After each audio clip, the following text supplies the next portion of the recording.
Tom Clark's 6M podcast is a Boink Studios production. And now, on with the show.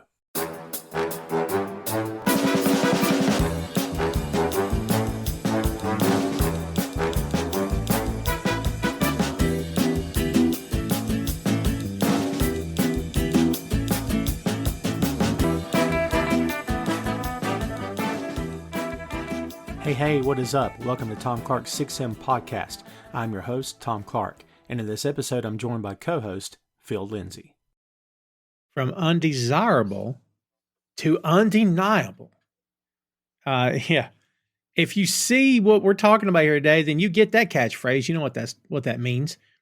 It's become a tagline for this guy. I mean, his departure is Stardust from WWE, where he went to the indie circuit and created a massive buzz, becomes leader of the Bullet Club in New Japan, and then, of course, the formation of All Elite Wrestling. Yes, we're talking about Cody Rhodes, and as we record this, he is your brand new WWE Undisputed Universal Heavyweight World Global Champ. I don't know what they're calling it, but that's the guy with the 2 to 4 belts. I think it's 2. And I tease and make fun only because it's fun for me. Everyone relax, okay? But yeah, that's who we're talking about here today. And I will tell you this. If you have ever followed the 6M for any amount of time, then you know, yes, we have already covered Mr. Rhodes here on the show. And yes, it was a year ago. In fact, it was on the road to WrestleMania, in which he was going to face Roman Reigns for all those titles that I just mentioned. In other words, the big dog, the head of the table, the tribal chief, and all that stuff. Well, he fell short last year. He didn't fall short. The booking fell short. My opinion. Never gonna go against that. That's how I feel. But they more than made up for it this year when they basically had everybody and their brother come out and validate the existence of Cody Rhodes as the guy that toppled Roman by God Reigns. And he is, as we said, your brand new WWE World Heavyweight Champion. We're calling this episode Cody Rhodes Revisited because that way we're not stealing anybody's tagline here. But we're going to talk about this past year and maybe some stuff before and I'm sure some stuff after. So let's get into it. Cody Garrett Runnels Rhodes, born Cody Garrett Runnels on June 30th, 1985, is of course an American professional wrestler and actor. He is signed to the aforementioned WWE where he performs in the Raw brand. And yes, the current undisputed WWE Universal Champion in his first reign. And as we said, he's also known for his time in All Elite Wrestling, where he served as Executive Vice President and the inaugural and record-tying 3-time AEW TNT Champion. He is, of course, the son of iconic wrestler Dusty Rhodes, the half-brother of Dustin Rhodes himself. He rose to prominence during his first tenure with WWE from 2006 to 2016. 10 years. I didn't realize it had been that long. Where he adopted various gimmicks that eventually led to Stardust. We're all trying to forget it. And then, of course, as we said, he goes to TNA, New Japan, and ROH. And that's who we're talking about here today. Of course, as we know, married. Miss Brandy Rhodes debuted June 16th, 2006. And that is the lowdown on Cody Rhodes. So, Phil, you were there at WrestleMania, the show of shows, the grandest stage of them all, the showcase of the Immortals, and all that other stuff. You and I have been talking a lot about this guy over the past 2 years, yeah? So, thoughts about the match itself and about Cody finally getting his hand on that belt? Yeah, I was wondering how they were going to make up for this after last year. And midway through 2023, I was getting a little bit worried because I was like, this it's not looking like they're giving us much justification as to why this guy didn't just win the belt. But I do think they stuck the landing. I do think that both nights of WrestleMania this year were a good payoff for it. I thought the main event for night 2 was good. I thought that the culmination of his story was great. There were a lot of little moments in it that made it worth it. And you're right. He's finally our undisputed WWE Universal Champion. I don't understand why it's called the Undisputed Belt because it's literally disputed. There is a World Heavyweight title on the other brand. It's literally disputed. I just don't understand why it's still called that. But, semantics. I want it to be called the Disputed Universal Heavyweight Champion. I think that'd be fun.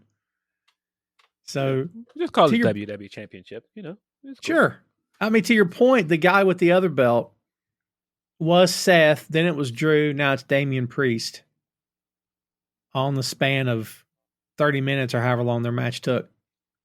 So that's a thing. But yeah, look, I said to you, I think, look, don't quote me, kids. Go back and listen to the episode. I don't know that I said this on the recording of that Cody Rhodes episode, but I know I said to you at one point, I wouldn't be surprised if he doesn't go over. And sure enough, he doesn't go over. And I'm like, I just laughed. And I thought, oh, of course he didn't go over. And then Phil, you and I had to hear, along with a lot of other fans, for months about how he hasn't paid his dues yet. He hasn't fought hard enough. It's not his time. Did you ever buy into any of that nonsense? Absolutely not. It felt like he didn't owe it. He didn't earn it by their metrics. It almost felt like, and not even almost. It definitely felt like WWE had to wash off the journey he had as an indie wrestler, as an AEW star, and cement him as a WWE star before they made him champion again. Because the story of him going away and turning himself into a massive star elsewhere is the story. That's the journey. And to act like he needed more of a story after that is just nonsense. Yeah, and dude, they're still mentioning AEW without saying AEW. They're still alluding to that other place, the other company, and any other assortment of names they've called that place. Like, we often hear about how AEW can't let WWE go. What is WWE's fascination with always talking about that company, you think? What I think what it is AEW, when they first came out the gate, they were new kids on the block. They were fresh. They had a new audience of people that wanted to watch their show, and that was at a time when I feel like anti WWE sentiments were at a high, and now WWE is hot again. They're hot again. They've got a lot of people talking about them. And so, yeah, when you guys were up over there, you guys were taking all your shots. Well, guess what? Now we're up. So we're going to get our shots in. And I understand that. It's fine. It's business. It's wrestling. But at the same time, part of the reason that WWE is currently up is AEW. That's just undeniable. AEW has been good for the wrestling business. AEW has been beneficial for WWE in some ways. I mean, just Cody himself. Cody is their top babyface. A big part of the reason why he's hot and why he's their top babyface is his time with AEW. CM Punk would not have returned, at least in the way that he did, if he didn't spend time with AEW. Jay Cargill. You can go on and on about other ways that this company has benefited because AEW's existence.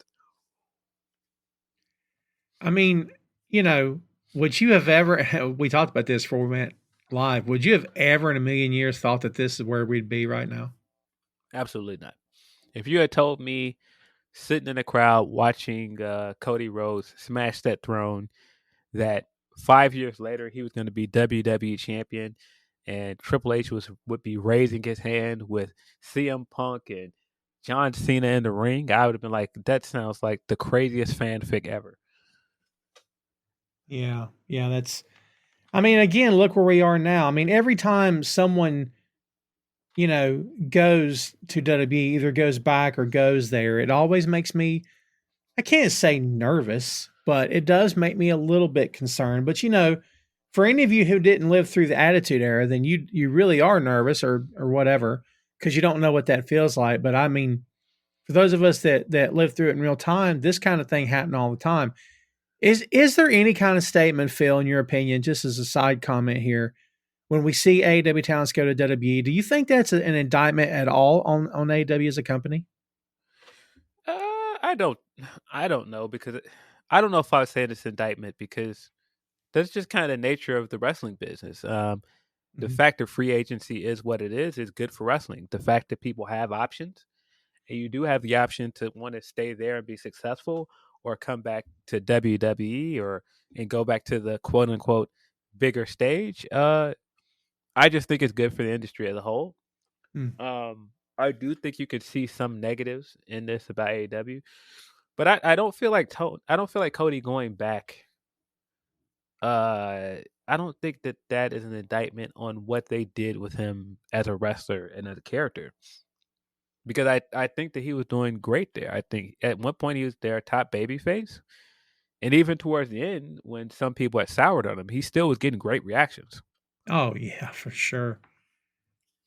For sure. I mean, a lot of us at one time or another started comparing it to Cena. Maybe not to the degree that some folks did, but his last run with AEW, fans were just. And you know what's crazy? Phil, maybe I shouldn't say crazy, but like that's kind of something you'd expect from a WWE crowd, isn't it? To just suddenly, well, we hate you now. Like, yes, we've seen it in AEW, Phil, but have we seen it to that degree before? I know, I not at least not with AEW. I think that Cody's time there kind of showed that sometimes people will get fatigued with the character, and I think that that's part of what happened to him. Mm, That it wasn't necessarily that the AEW crowd hated him. I just think they wanted him to do something else. sure. Yeah. And he had said flat out he wasn't. Just like John, I'm not gonna turn heel or whatever. Yeah, Um, which I know we discussed that on that Cody Rhodes episode from March of last year. But yeah. uh, I will always contend the second he said I'm not turning that it was a heel turn. When you tell the right, crowd, right, when you tell the crowd I'm not going to do what you want me to do, that's a heel turn. right. Yeah, that's exactly what that is. And like, I don't recall him like necessarily going out and breaking a lot of rules in his matches and you know what I mean? I don't recall any of that really happening. So like you could argue he wasn't working like a heel, but at the same time, like you said, dude, if you don't give the crowd what they want, that's essentially you're making a statement. I would even contend the way he was working, like hamming it up to the crowd and acting like, "What? Don't you guys love me? What's wrong?" Mm, It's all heel right. stuff. When he won the TNT title on Christmas, I believe, the third time he won it, he falls to his knees and he's crying and he's acting like he just did the greatest thing ever. He's acting like this is the biggest win of his career, and he's milking it. I was like, this is all heelish. He's acting like a heel. Oh, that's good. Yeah, yeah, good call. Good call, man. Crazy. Yeah, I mean I don't want to say it's complicated. I don't know if it's complicated, but I think look, Phil, he's one of the guys that when he was in AEW was making these comments, these very matter of fact comments that the heel and face thing doesn't matter anymore. And I'm thinking, this guy saying this, Dusty's son is saying that heel and face don't matter anymore, dude. Like when some of that crap started coming out of AEW, I legit got concerned. I thought, what are we talking about here? Because dude, that's the dynamic of the business. I think at the time he was right in the sense that fans are going to choose who they want to boo or cheer. Mm-hmm. And that doesn't mean that the heel and face dynamic is dead. I just think that it's evolved. And I think you could see that in his last run with the company and how he chose to ham it up to the crowd and how he played into the reactions he was getting. Because, it just doesn't matter what he did. The crowd is going to choose whether they want to boo or cheer him. And at that time, he was getting booed very heavily. And I think that was kind of his point is that, trying to do these on the nose or hackneyed characters to get an intended reaction isn't always going to work in this current landscape. Just like the white meat baby face who smiles and slaps high fives is probably going to get booed. Yeah, and I think that that's what he meant at the time. I don't think that he means that those two dynamics don't work anymore. Those two archetypes absolutely still exist. Like without a good guy and a bad guy in a story, like what are we doing? You still got to build your narrative around that. But I do think he recognizes that we're in a time where fans may like the heel and they might cheer the heel. I mean, we just saw that with the Roman stuff. Like he's absolutely the heel of the storyline, but many fans are going to cheer for this guy. They don't care if he's doing things that makes him a bad guy. They're still going to cheer for him. I'm already seeing some fan comments saying we want Roman back. Yeah, and I think that's to Cody's point at the time that fans largely cheer who they want to boo or cheer. Mm-hmm. Yeah. I'm thinking, have we not seen enough? Look, I want us to talk about, I mean, obviously we're talking about Cody here, but like we have to give some time here to the whole Roman Reigns storyline. Dude, this thing, was it 3 years it went? Yeah. I All the way mean, from the Thunderdome to today. ooh, yeah, man. So people are just all over themselves about, long. And what's cool, Phil, is that when some people post about this, they put periods after each word, long term storytelling. And I'm like, I get it. But Phil, when you have established no one can beat me, all right, okay, but eventually someone's gonna, and it's the guy that you beat last year, but we know, and Phil, everyone's gone out of their way to over explain this that, Seth came in the Shield gimmick and he didn't come in to do anything other than, leave a chair in the ring because he knew that Roman wouldn't be able to help himself, all this other stuff. Like, how much do we overthink this stuff? Like, in your opinion, having been there live, is it any kind of statement at all that Cody did not technically win this without all that interference? Does that even matter at all? I think that they built a very good story around Roman Reigns, but I think at some point it grew stale for me. Mm-hmm. And so while I really like the way they executed the end of the storyline, do I think that also justifies keeping the belt on him for another year? No. No. Mm. I still think Cody could have won last year and it would have been fine. That's a good point. Like, what happened in the calendar year since we recorded that 6M episode?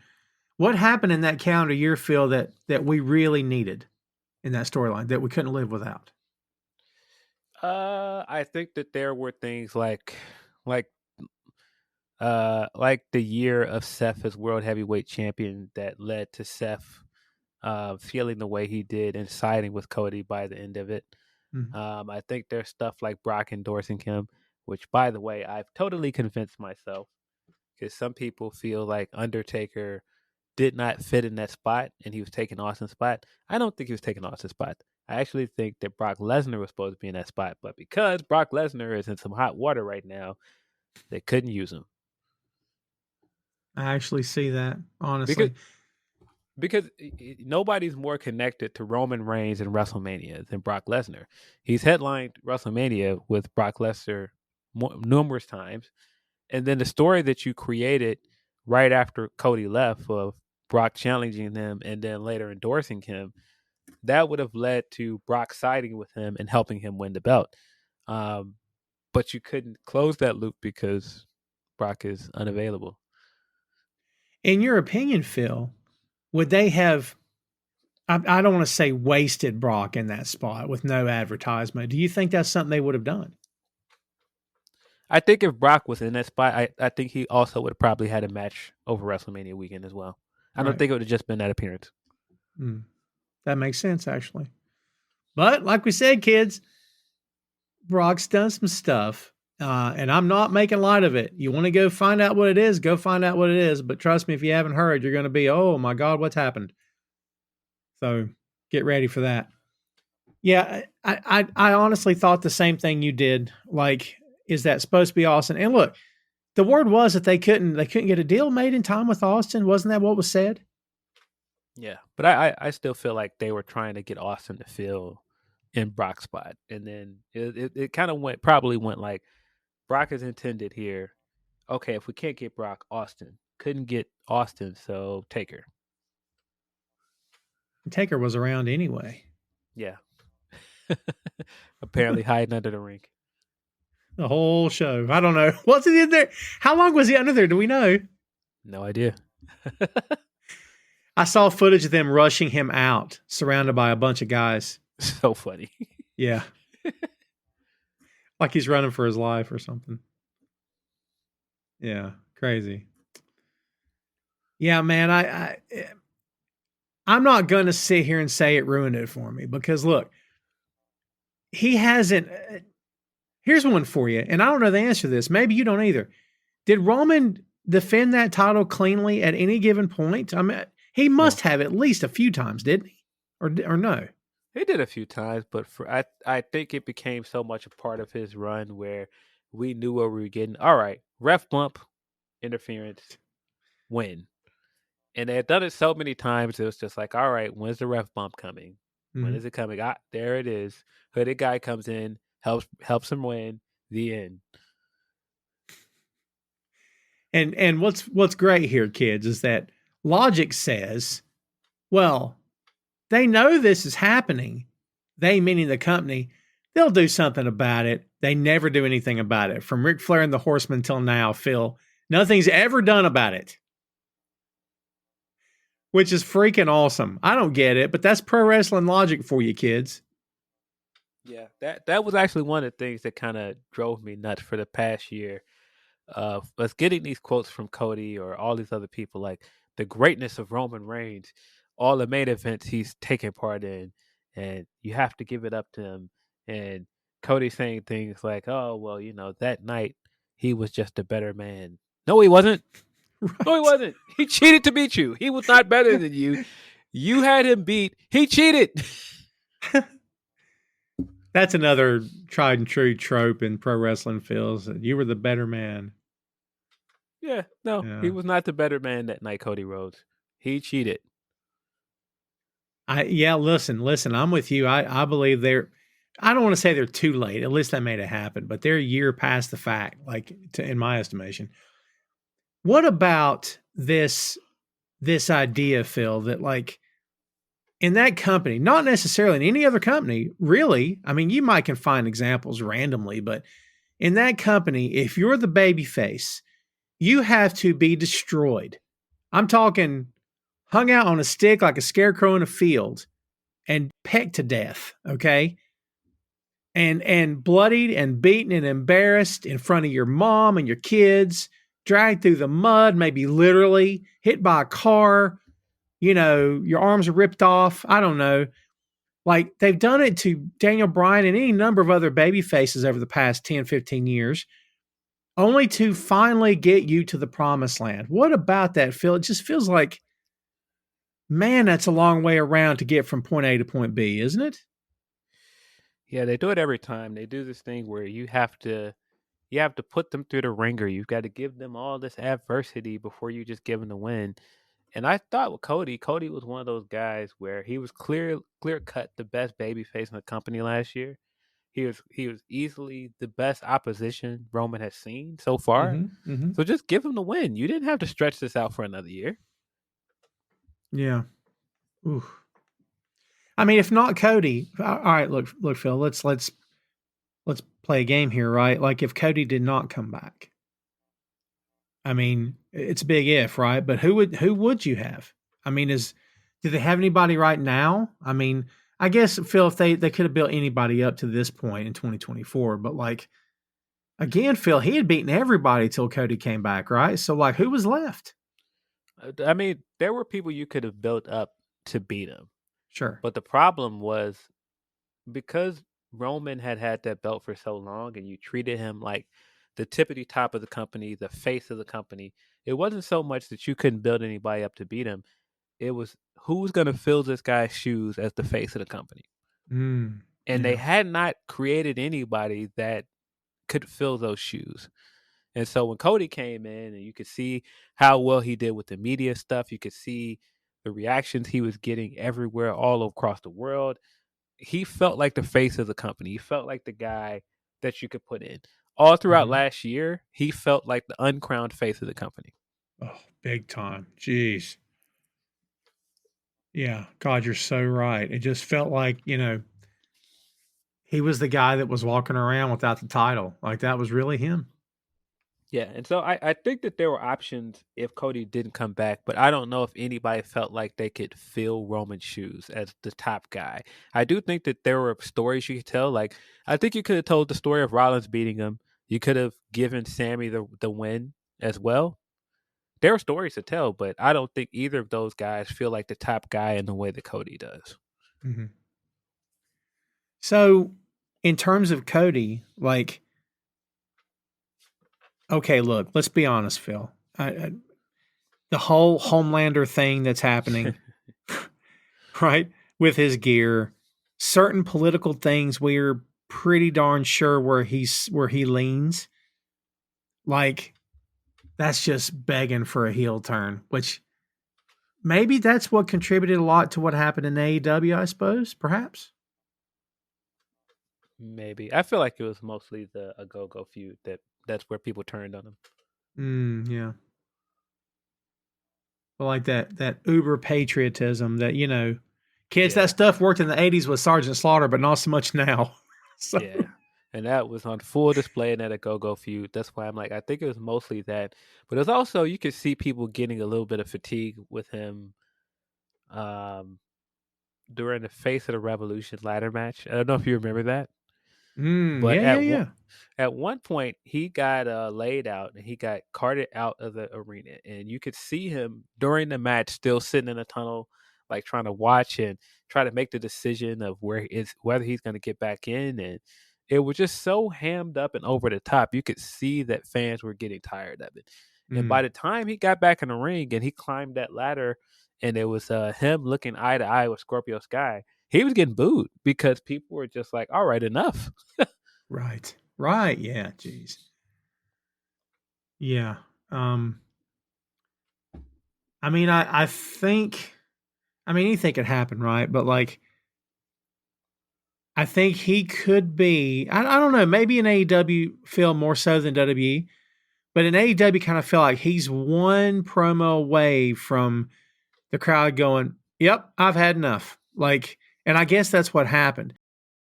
Hey kids, Tom Clark here, and did you know the very podcast you're listening to right now is available on boinkstudios.com. B-O-I-N-K, Boink Studios is the home of Tom Clark's Main Event, Tom Clark's 6M podcast, and Two Nations Under Ted, a Ted Lasso podcast. Visit the site today for links to every podcast platform, social media, special announcements, and a lot more. Check out the site and bookmark today, boinkstudios.com.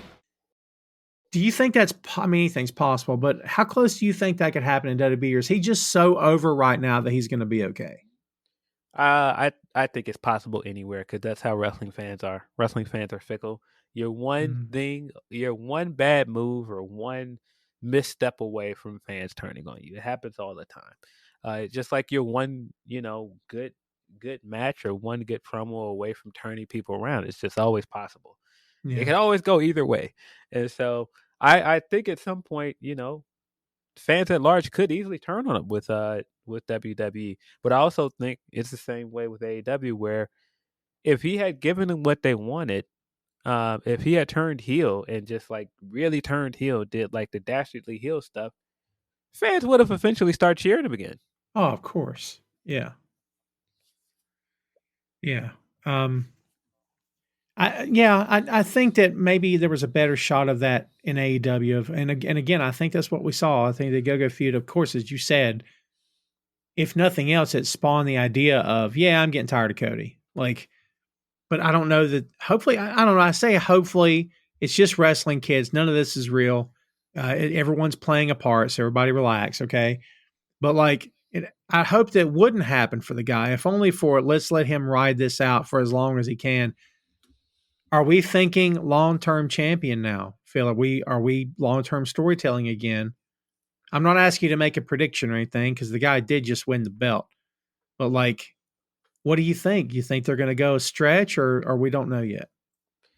I don't think he's going to have a year-long run. I think he's going to hold the title for a while, but I don't think it makes sense to end a historic title run and then go with another like 300 plus day run. I could see him losing that belt and going back to being a contender because there's so much money in the chase.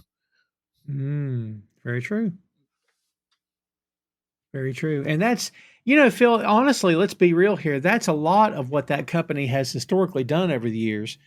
I mean, apart from the Hogan era, I think after that ended, it was kind of like, well, let's just figure this out now. But a lot of what that company likes to do is the heel champion and the money and selling out the houses is, like you said, in the chase where the baby face is fighting to get there. Yeah. I think we'll know by summer because you're gonna have a Money in the Bank winner by then. And I think it's gonna be very interesting to now have a Money in the Bank contender that could feasibly challenge either champion. Because that was the issue when Roman was champion. It felt like nobody was going to use their cash in on him. They were all going to try and cash in on on a Seth as champion. Because it started to be by the end that nobody talked about Roman. It's just like it's very clear that's one person's spot. And no, you stay over here. You stay in your lane. Right. Yeah. Yeah. I mean, it'd be interesting to see what happens moving forward. So, safe to say, all right, look, everyone's already placing their bets on next year's Mania. And everyone wants to know about this final boss thing. Plus, Phil, we've talked about Roman here and the job that he did. Okay. We can't not mention The Rock. All right. Talk to me about what he brought to this angle, to this bloodline thing heading into Mania, how he added to it and how he accentuated this feud and let's be honest, Phil, brought more interest to the table. Talk about The Rock here. I was skeptical. I was very skeptical about Rock coming back because he's been doing this thing for a while where he just comes back as this visiting superstar. And it's just like the allure of his celebrity, the allure of nostalgia. But there's no real meat on the bones here. It's just him doing kind of the celebrity spots and the guest appearance spots. Boy, I was wrong because once he really locked in and he became a pro wrestling character again, he turned heel. It was the best thing that could have happened. I think his heel turn at the kickoff show really changed the build of this match. He really became the highlight of the build in a lot of ways. I think it exposed some of the WWE superstars in some ways because he feels like a bigger star than everybody. Like even standing next to Roman, he felt like the biggest star. It's true. And that's not so much a knock on Roman. I think Roman has been doing some of the best work of his career. But I absolutely feel like in some of those segments, Roman got exposed because The Rock's star shines so bright. Like particularly as a talker, he's one of the best talkers of all time. And so not many people could stand next to that guy and look good. And I think we saw that a lot in the segments when the four of them were in there together. I think that it helped Cody a lot having a guy that felt like this like unmovable obstacle. Um, I think when we go back and look at the build to this WrestleMania, Cody versus Rock is going to feel like the thing that defined it. Not so much Cody versus Roman. Of course, Cody versus Roman was the match. That was the destination. But I feel like Cody versus Rock was the thing that made this interesting. So, what did he hand him in that promo? That's a good question. I don't know. It's cool that we don't know, right? I really like that we don't know. That's awesome. My kind of headcanon is that it's a poker chip. Oh, interesting. And because he tells him, you know what that is. You don't have to show it to anybody. You don't have to open your hand. You know what that is. And one of the most important moments of Cody Rhodes' career is betting on himself at All In. Because that's the thing that kind of kickstarted the revolution. That's the thing that kickstarted AEW. It's why they do Double or Nothing in Vegas every year. It's why a big part of the motif for Double or Nothing is gambling and poker chips. So I really like the idea of it being a poker chip and him going, look, man, you bet on yourself and you got back here and you won that. But I am the final boss. And when it comes to somebody betting on themselves and winning, nobody has bet on themselves and won bigger than I am. When I walked away at one point and I only had $7 to my name, I bet on myself. And look, I am one of the highest paid actors in Hollywood. My production company is worth millions of dollars. You really think you can outbet me? That's my headcanon. I of course wrote that on the spot. Because he did make the comment. He said, "Don't break my heart again," or "Don't break my heart." Which was it? He said. He goes, "Don't break my heart again." And what's again mean? because the sound bite from an interview is that it it really hurt his feelings that he thought he was giving the fans what they wanted. He thought that coming back and giving the fans Rock versus Roman was going to be this massive moment. He thought that he was doing a good thing. He thought that's what they wanted. What he didn't realize is that Cody was too over, and after he had won the Royal Rumble match, no, you couldn't just come in and interrupt a story that was already happening. Nobody wanted that. People want them to finish what they had already started. This is already a 2-year build. And so I think he looked around like, wait a minute. I guess I have to do what's right for business because that's what the fans want. And if I'm coming back, I want the fans to be happy with my return. Mm-hmm. But that also in some ways seems like it created some resentment with him of like, hey, okay, I have to take this backseat to Cody's moment for now, but not for long. Interesting. Yeah. I Yeah, kind if of it were like that we me, don't know. yeah, if it were me, poker chip. That makes a lot of sense. Boy, that's an absolute nod to AEW as well. Yes, it is. But that's why I also think it works. And I mean, they don't have to outright say AEW's name, Sure. but just the idea of it being a poker chip and what what betting on yourself means to Cody Rhodes. Right. I just I like the idea of that. Because look, Phil, that, by the way, that's the best explanation I've heard so far because I can't think of anything else that would even make any sense. Yeah, I don't know what else it could be. What do you think about, and look, this is going to be a weird question, okay? But because we all know it's pro wrestling, and again, this is all work, so I get it. What do you think about the fact that Dusty's name was mentioned 1,000 times? I mean, of course, we're tying back to history. Dusty, personally, for me, is one of my favorite of all time. I mean, a lot of stuff to say about Dusty. Save it for another podcast episode here. But do you think they lean too heavily on that at times? Do you think that going back to the past so often that, I mean, to me, Phil, that's kind of a gamble in some ways because if you go back to the well too often, then it becomes, well, are we pulling for Cody? Are we pulling for Cody because his dad was a legend? Which is it? Like, did you see any danger in going back to the well too many times? Yeah, I do think it was a gamble, but I think that because of who Cody Rhodes is and how real the emotion is there, it's not like this is just playing off of uh, wrestling characters. We know Mm, what his dad meant to him. He eulogized his dad. His dad was a big part of him coming to the business. His dad is a big part of his story, not just as a wrestling person, but just as a person. mm-hmm, And so, I was there at All In when he won the NWA championship and what that meant and how big of a moment for him. I still think that was the biggest moment of his career up to that point. And so, when you build up this idea of him going back to WWE and leaving the company that he helped to build, the only story that makes sense for him to finish, and the only thing he has left to do with that company is to win the title that his dad never won. And I mm, think just creating a story of, yeah, Dusty won that belt, but they immediately took it away from him. They don't recognize his win.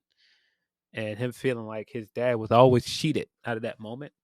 mm-hmm. And his family legacy relies on this big moment. That's the right story to tell, especially when you're telling this story with an adversary who relies so much on their family's lineage. Oh yeah, good call. And you're coming in with your theme song, and the first line of your theme song is wrestling has more than one royal family. Love it. And yeah, so you have to lean on the family aspect of the story. And the one last thing that you have to do around building a legacy. Like your dad has done all these things that are a big part of WWE's branding, whether it be the Dusty Rhodes Classic, them using the War Games match now, them having things like Great American Bash and all of these other things. Um, the last thing for him to do is win the WWE Championship. So I always thought that was the right way to do it when he first came back. And there were so many moments with it this year where I'm just like, this might not have hit the same if you didn't rely on it. Like I was almost in tears when he handed the belt to his mom.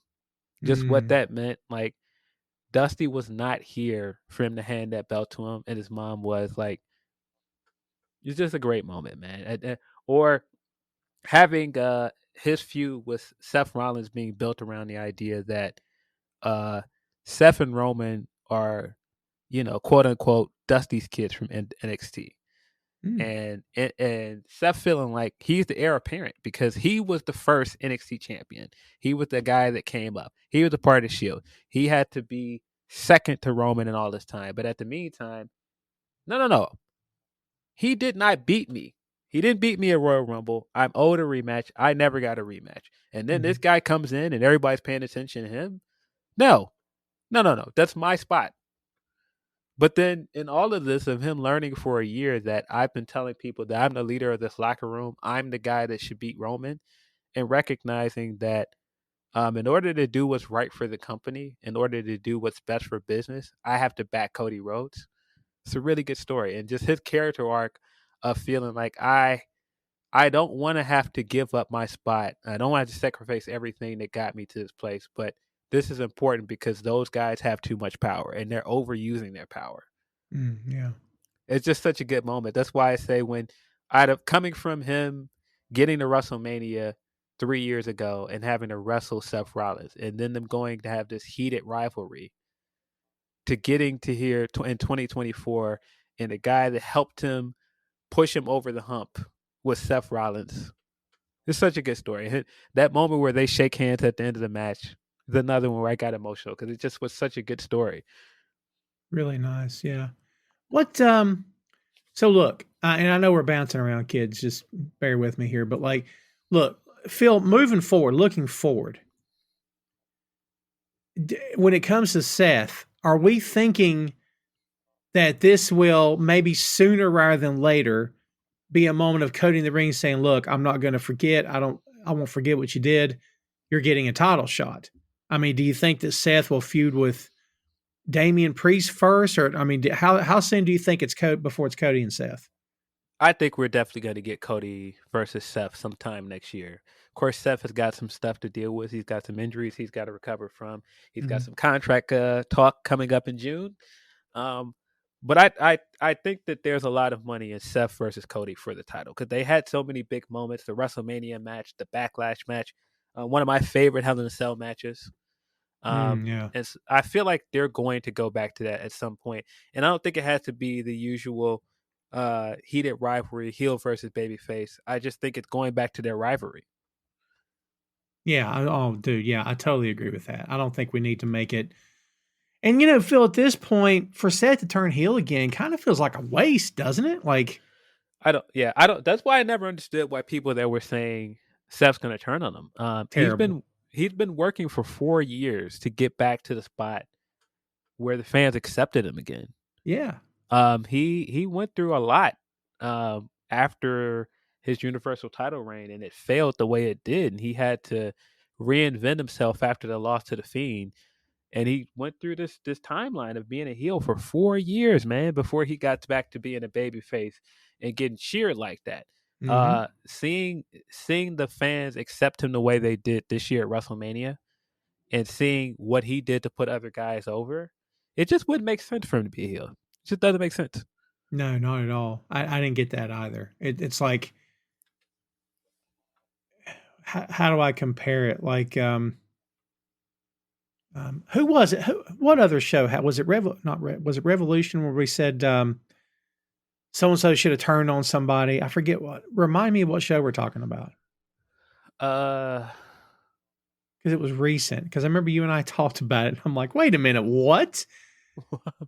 It was a horrible idea. Oh, that's right. Darby turning on Sting in his final match. I'm like, what are you talking about? Like, yeah, that would have been bad. I don't get that. Again, Phil, if you and I made the point when we talked about that, it was during was the episode for Sting, right? But like, yeah, some people are just so programmed by WWE to expect that kind of thing that they're shocked when it doesn't happen, I guess. Yeah, and I guess it's because I've been a massive Seth Rollins fan for so long, and I understand all the beats of his character at this point. That if you followed his character from his heel turn, it would have made no sense for him to turn heel again. Because the entire reason he turned heel is that he didn't understand why the fans turned on him. He didn't understand why they didn't like anything that he was doing. Because Right. in his mind, he was just doing everything that they asked him to do. Um, that report came out right after the Saudi trip that you remember the flight stuff and Yeah. the WWE superstars that were stuck in Saudi Arabia, and then they Right. came back and a report came out that he gave a locker room meeting and he was awkwardly trying to stand up as the company guy, and people didn't like that. And so he made that into the character. He came out on television and he held that locker room meeting and he got booed. The fans were already booing him after the Fiend match. And so in his mind, he's just like, I'm giving you what you guys want. You guys want to boo me, right? I'm going to give you something to boo. And so he was looking around like, wait, you guys hate me? This is what you wanted, right? You wanted me to be a heel. Oh, you don't like that? Hey, you guys liked that when I was a heel before and I did the laugh, right? What if I do that laugh, right? You like this, right? No? What if I wear the glove from that time period? You guys like me, right? No? You still don't like me? All right. What if I wear a bunch of cool clothes? You guys still don't like me? And so for him to spend all this time doing all these things to get people to like him, getting the theme music and the theme music getting over and the crowd singing it, once they started liking him, why would he then still keep doing bad things to get them to like him? Because he doesn't have to work anymore because they like him now. Man, that song, how did that first start manifesting, them singing along to that song? They just came out of the blue? It seemed to happen organically, and the more that it happened, the more that you could see him embracing it. Yeah. I thought his entrance this year was fantastic, by the way. Yeah. Coming Same. out with the parade, and I thought it was really cool. But yeah, just his whole thought process is, I'm the leader this company deserves. This locker room should follow me. I'm the only guy that can save this company and be the future of this company. And so for him as world heavyweight champion, putting his body on the line and wrestling year round as the workhorse guy on Raw, and then looking around and going, no, this is going too far. They're out of control. The bloodline's out of control. They've got a board member now as a member of the group. The guy is undisputed champion. He has 2 belts that he's merged into one. And now they're trying to say that they should be the main event and not the guy that won the Royal Rumble. This just topples everything that we do. Like that's not how this works. You're supposed to earn that spot in the main event by winning the Royal Rumble. The people decide who that spot belongs to, not you. And so for him to see that and go, as a leader, as somebody that I've been trying to be all this time, I can't stand by and let this happen. As somebody that feels like they fill a leadership spot, I have to get behind him. He has to be the guy that beats you because you're out of control. That was the growth for this entire character arc. And so for him to get to that character arc and then turn on Cody, that would have made no sense. Yeah, it is, man. Because it goes against everything he stood for the last 4 years. Again, Phil, it's back to the idea of we've seen this kind of thing happen so many times. We're just going to expect us. And look, some people predict a swerve, Phil, just to be sure that, and someone's going to end up being right, based on the situation, process elimination. Eventually, someone does pull a swerve, and it's a guy turns heel or face. But like, it's so much better when you don't see it coming, man. Yeah, I agree, and I think you can do swerves that are good, but that swerve did not make any sense for his character. Right. None. Yeah. He's way too popular. He's way too over at this point to then, after everything he went through with that failed Universal title run, to then go, all right, well, I just want to be a heel again. No. Why? Yeah. No. Yeah. Makes little to no sense at all. So if we think maybe next year, some folks are already predicting, Phil, that Rock is going to happen at Mania next year. Do you have any predictions for Rock versus Cody now? I can see it. I think that Rock versus Cody is going to eventually happen. But I also think that they tried so hard to get Rock versus Roman. There's no way that they've abandoned that. I do think we will see Rock versus Roman at some point. Right. And I wouldn't be surprised if it's at WrestleMania. I mean, wouldn't that need a title, or do you think it doesn't need a title? I don't think that it does, because I think you still have all of the family strife with those two. I think you still have that connection that you can do something else up to that point where that doesn't need a title. Yeah. You're still talking about two of the biggest stars of their eras. Roman is the biggest star of this current era. Rock was one of the biggest stars of the Attitude Era. Mm-hmm. And so I think you can do something else with their like that has nothing to do with being champion. It's just about, you know, their star power and their spots in their family. Yeah. Yeah, I'd be interested to see. I mean, look, we've said this a bunch. I mean, if any of you out there, I assume a lot of you wrestling fans, yeah. But Phil, it's been said 1,000 times, been said once. You get great champions by having great challengers that can rise to the occasion. Tom Clark 6M Podcast is sponsored in part by Radius Law Group. Every day, Radius helps individuals, families, small businesses, and nonprofit organizations throughout North Carolina, Florida, and Pennsylvania resolve their legal issues by providing effective legal counsel in the areas of estate planning, as well as elder law and Medicaid. Radius Law holds the radical belief that working with a lawyer can indeed be enjoyable. So give them a call at 1-800-519-5667 for more information and tell them that Tom Clark 6M Podcast sent you. So, I mean, there's plenty of amazing talent in that company, Phil. I mean, they have to pick and choose who's going to go after that title. Do you see anybody in that company potentially taking it from Cody other than Seth? Or, I mean, I don't know if Rock were to take it from, can you imagine? But like, who else do you think they could heat up and whether it's 6 months from now or a year, what do you think? Gunther makes a lot of sense as a guy to beat him. I don't know if that's happening anytime soon, but Gunther makes a lot of sense. I as a like opponents for him right away. I think AJ Styles has to be high on the list of opponents. Oh man, that'd be fun. Because he's kind of missed AJ everywhere he goes. Everywhere he goes there right after AJ. He spent all that time in WWE, and then he left, and AJ Styles got there after he left. He was with Ring of Honor. He came to Ring of Honor after AJ was there. Did the TNA stuff, New Japan, Bullet Club, all of these things that AJ has also done. They just missed each other every time.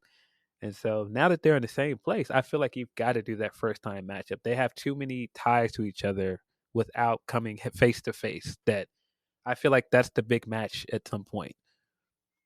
It kind of feels like that's a built-in storyline waiting to happen. Do they mention Bullet Club on the air if they do that? I feel like you have to. You've got to, because I mean, even look at the idea that before all Elite Wrestling existed, there's a pretty high probability if he didn't sign with WWE that AJ Styles could ended up an AEW wrestler. Yeah. Just with all the links to the Bullet Club, the links to the Young Bucks, the links to Kenny Omega. Kenny Omega was the guy that kicked him out of the group. Yeah. That I have to imagine that's the big one. That's the big match for Cody as champion. AJ has had record reigns as champion as well. He's had, big moments as champion. And I feel like he's overdue a big title feud again. Yeah. I mean, it makes a lot of sense. Him versus Cody. You're right. They've never faced off, have they? They haven't. That's a first time matchup. And I feel like now with AJ probably wrapping up his career, I feel like you've got to get that one in at some point. Right. Yeah, it makes a lot of sense, actually. Yeah. And speaking of people kicking people out of the club, I am a strong believer that we are in the opening stretch of the Roman Reigns babyface turn. Oh, really? Yeah, I do believe that that's coming. And I've been saying it's coming for a while. I've been just looking at small things they've done during the build to this year and Rock's involvement. Rock has been more and more placing himself in the middle. and positioning himself as the top star, positioning himself as the bigger name in their family. It feels very similar to when The Rock joined the Nation of Domination. And you can slowly see that he was making everything about him until him and Farouk finally came to head. And I think that that's eventually going to happen with Roman. And just when you look at some of the news around this and the rumor that they've signed Jacob Fatu, I think the bloodline is going to kick Roman out. I think it's eventually coming. And plus, Tama Tonga supposedly signed as well. Has that been confirmed? It hasn't been confirmed, but I have to assume that he's going to show up somewhere. There were reports a year ago before the TKO merger that he was going to go to WWE. Mm-hmm. It just makes a lot of sense with Jacob Fatu particularly. I could see him getting kicked out of Bloodline. Interesting. I could see the comeuppance for everything he's done as leader and how he's treated others. This is the thing and we know, if we know anything about Paul Heyman is never loyal. He follows where the money is. He follows wherever he's going to benefit, he's going to go that way. I mean, I had to believe you're right, because it makes a heck of a lot of sense to say it that way, because that's his character. I mean, maybe not him as a guy, but it's definitely his character. Yes. You've got too many guys that he's aligned with, and he's turned on them. He eventually turned on Brock. He eventually turned on Punk. He does it every time. He does. Yeah, that makes a lot of sense. And then plus now his cash cow no longer has that championship check coming in. Yeah. So that'll be a reason. Yeah, you're not the top guy anymore. I don't have to stand next to you anymore. I'm kind of surprised, Phil, that like that video of Roman on the treadmill, I guess it was, came out. Like, I kind of thought we wouldn't see him for a while, but now it kind of feels like maybe we're going to. What do you think?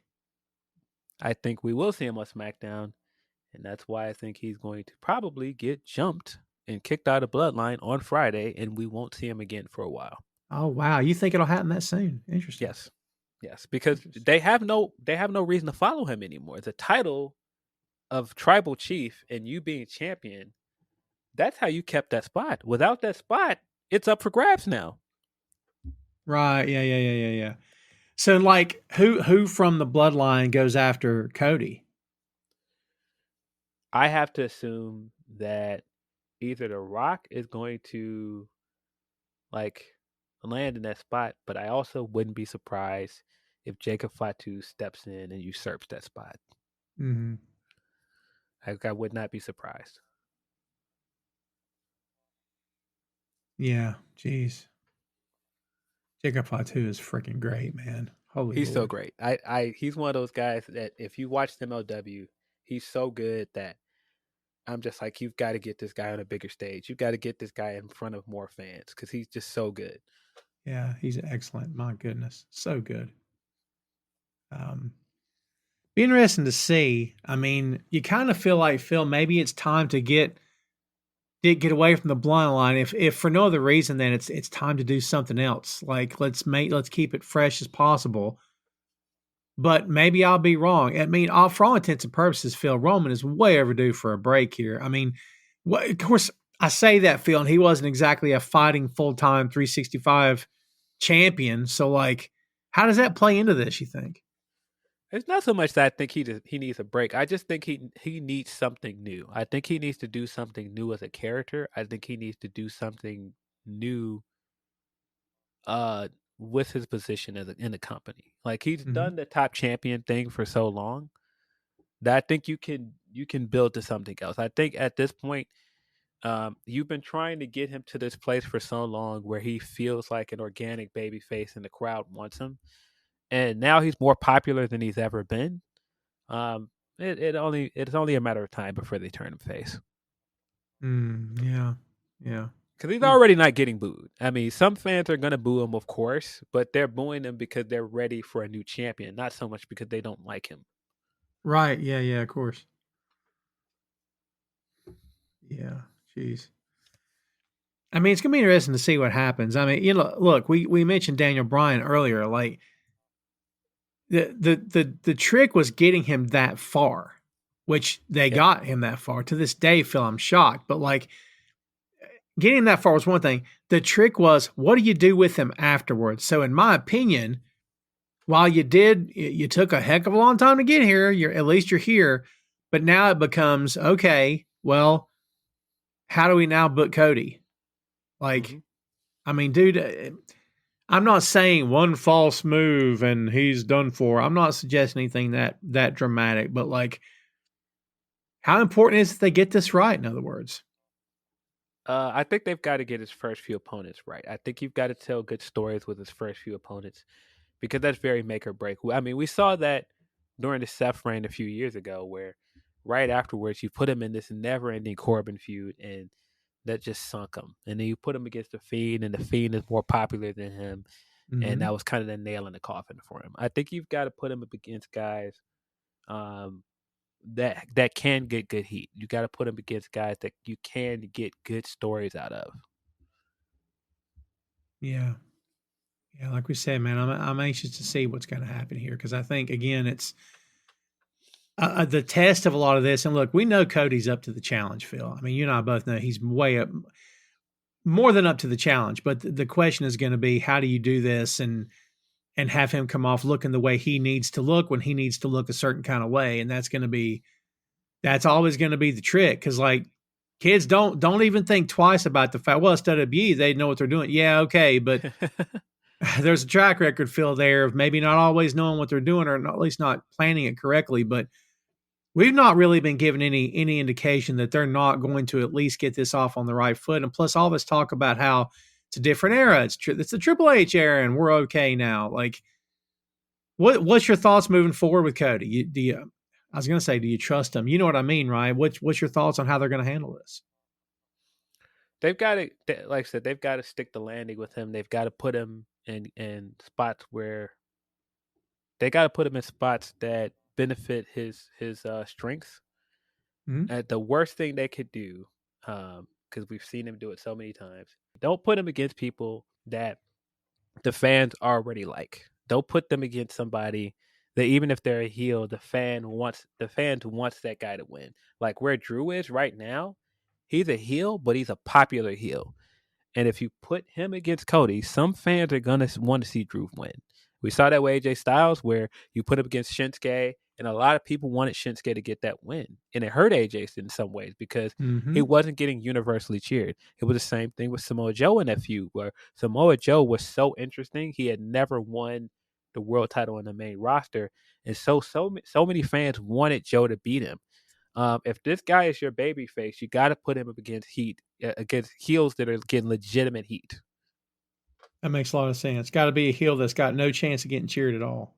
Yes, and I know that was kind of the logic behind putting people against Corbin during that time period, but the other part of it is, yeah, he's going to get legitimate heat, but Corbin's just not a guy that Corbin's just not a guy that I want to build like interesting stories around. And that's what I mean. You got to get heels that you can build good stories around that can get legitimate heat. Yeah.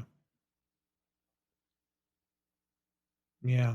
For real. Well, look, I'm not a consistent follower of WWE. It's just it is what it is. But I'm on the record as saying I'm glad they're doing well. A lot of really talented people there. I don't have any reason to believe that they're going to sink Cody for whatever reason it could or couldn't be. And I did say in the beginning when he came back, what makes you think they're going to do any better this time? Boy, am I eating my words on that. But to be fair, for the last calendar year, I did not necessarily feel that way because I'm like, man, you should have put that belt on him when you had a chance. But, to their credit, they got him back. Some would argue he never left that level. It was just kind of waiting around, Phil. I mean, is that how it felt to you? They were just kind of waiting around for this Mania to just make it all happen again? Yeah, it never felt like he was out of the running to beat Roman. It always felt like he was just doing all of these side quests until he got back where he wanted. Yeah. Side quest. I like the way you said that. It makes a lot of sense, actually. Yeah. Well, Well, there you have it, kids. We're going to see what happens next because, comparing last year's episode to this one, Phil, we've come a heck of a long way. A lot of stories being told with this bloodline stuff, a lot of things happening since then. And we'll see how this all plays out. But good feeling about this, Phil, for the most part. Like you're optimistic because it's the Triple H era. I mean, is that giving you confidence in it? You cover this company quite a bit. So, like, you feel like that it's absolutely heading in the right direction. Of course, anything can happen, but what's your overall vibe on it right now? Yeah, of course, anything can happen. I'm optimistic because Cody has managed to take things that shouldn't have worked and make the best out of it. I'm confident in him as a worker and as a character. Um, but this company can always mess something up. But I'm just confident in where he is right now in his career. Um, I mean, for the moment of what this did for him, I don't have anything but good things to say about the execution of it. I think that the execution of it at the pay per view of him actually winning, the moments of him winning the way he did, I thought they did so many good things with the night one main event where they framed it the same way they did when he lost last year, him sitting in the ring the same way. Yeah. Like, how do I get back? And I thought that was such a good touch. Then coming out the following night with Brandy by his side and winning the way he did, handing the belt to his mother, and everything that happened afterwards. All of the baby faces on the roster that he had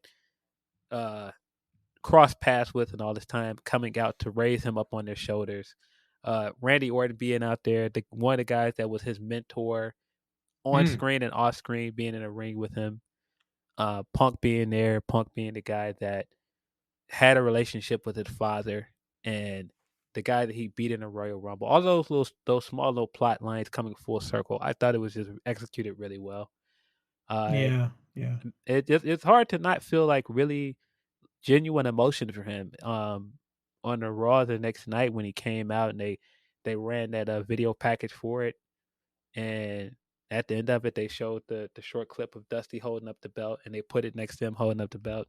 It just all made it feel like it worked. Yeah. I mean, I can't disagree with anything you said. I think it's well done. Yeah, we'll see what happens from here. But yeah, I agree with you. I think it's really well done. And I think there's every reason in the world to believe they're going to get it right. We will see what happens. But yeah, I'm anxious to maybe Phil, a year from now we do another episode on Cody. We just make it an annual thing to see where he's at. I just don't want to come off like a Cody crybaby. Are you sick of that term or not? Because, buddy, I am. Yeah, they've run it into the ground. That usually happens when they get a catchphrase that works. Yeah, that's fair. That's fair. Well, kids, there you have it. There is Cody Rhodes revisited.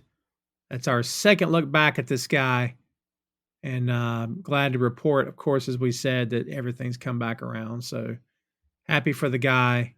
Big, huge Dusty fan sitting here. So, yeah, I'm glad to see that everything, and plus big Cody fan too. The guy's more than earned his way apart from his dad, which is not an easy thing to do. But yeah, he's freaking fantastic. So yeah, good for Cody. I'm glad everything's worked out. So Phil, let's try to take this home, my friend.